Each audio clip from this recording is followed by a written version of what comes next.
এইটা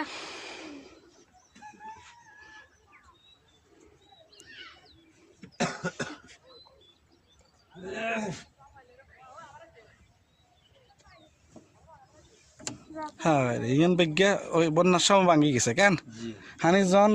মনে সোঁত এদিকে তুমি ঠেলা দিছে যে হ্যাঁ ঠেলার লাগে ইয়ান ভাঙি গেছে লাগবে না আপু আছে আহা তোমার কাছে ভয় লাগবে এখন ময়লা পাতি এখন শুনছি আর মুসাফুরের কাজ আবার ধরব আল্লাহর ডাক ও গাছ গাছ এগুন ডুলের হানি সোতের ঠেলা কেন আরে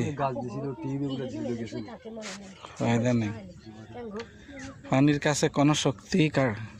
না কুলায় না মোটর লাগানোতে গভীরতা কেমন গভীর এখন মনে বেশি নাই